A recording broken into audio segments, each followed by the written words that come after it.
Hi everyone, welcome back to A Peaceful Pursuit.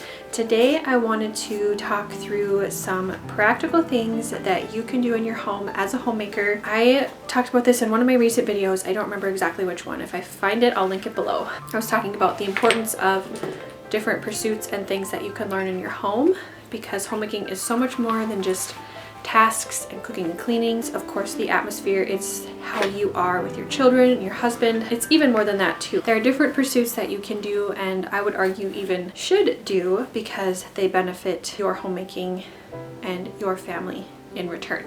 So I want to talk through some practical things that you can do. Some of these you probably already do, some of them you've probably thought of. So the first one would be to learn to knit, sew, or embroider, crochet, anything like that. This is a practical skill that you can use to fix things in your home, but it's also something that you can learn to do to make beautiful things. Curtains, covers for furniture, if you have old furniture. You can make blankets, you can make sweaters, you can make hats, bonnets, like the list goes on and on for what you could make in your home. It could be purely practical, it could be purely creative, kind of whatever you want to do with it. So another thing you could pursue in your home would be to thrift and flip, or just kind of make it your own. You don't have to necessarily completely flip whatever you're thrifting, and then decorate.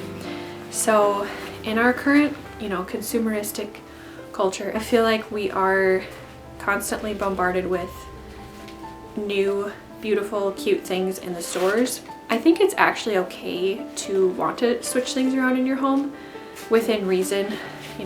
Every year at the start of a new season, probably not like great to just buy all new stuff. Like, you can reuse stuff, but that's what I like about thrifting, is that you can find a couple new things here and there that maybe you want to swap out for really cheap and make it your own. Or if you already have pieces, you could also change those. I've done that with a lot of frames that I already had.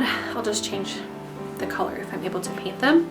So that's something that you can do to make your home beautiful and cozy for your family to enjoy. So another one would be YouTube, blogging, writing, something where you are expressing yourself in some way, sharing something that is on your heart to share, using your brain in that way to edit videos or write or be very intellectual in whatever you're writing. This is something that I obviously do. I really like video editing. I really like photography. That's kind of the avenue that I've chosen, but then I incorporate the homemaking into that. Another thing you could really hone in on would be cooking and baking. You could get really good at cooking really good food, really good dinners, and hosting and having people over.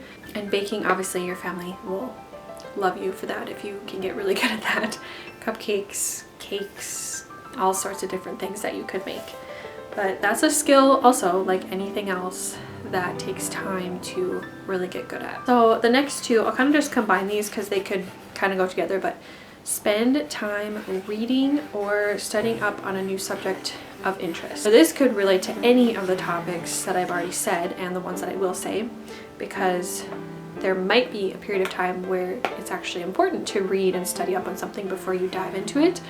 But you can do it even just a topic that you just want to learn about, that you're not even necessarily going to implement a certain task or creative pursuit in your home. You could just do it for the enjoyment of learning. There's definitely time for stuff like that, just to learn about things that you're interested in that you haven't had the time to do before. Another more creative one is that you could draw or paint. And this can benefit your home, of course, because you could hang your artwork in your home.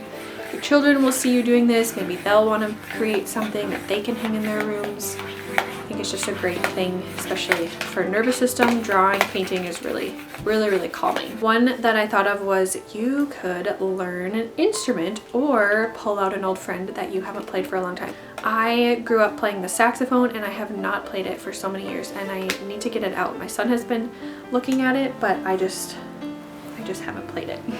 You could also learn a new instrument. Cello is one that I'd love to learn. I don't know when I will get around to that. That would be something, if you are musically inclined, musically interested, and you want that to be a part of your home culture, that would be a great thing to pursue. In the warmer months, you could have a garden. You could do a vegetable garden if you want that, or you could simply just do a cut flower garden, or not even a cut flower garden, like just plant flowers and enjoy the beauty of that. But that is something that you can do with your hands. You can involve your children.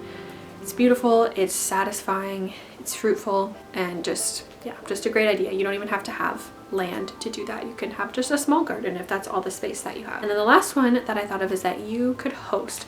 This is something that I've wanted to do more of now that I am staying home. I used to really never want to do this because working full-time was so exhausting for me as an introvert. I just didn't want or even need that extra socialization, which is also frustrating looking back because I want the hosting socialization because that's where relationships are really growing and deepening and strengthening. So I like being home now and having the bandwidth for a little bit more of that.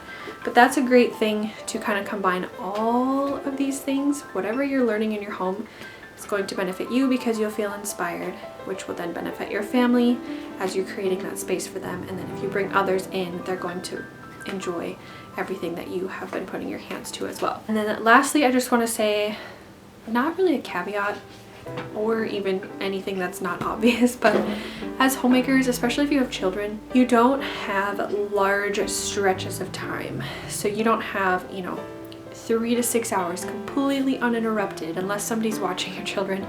That just doesn't happen.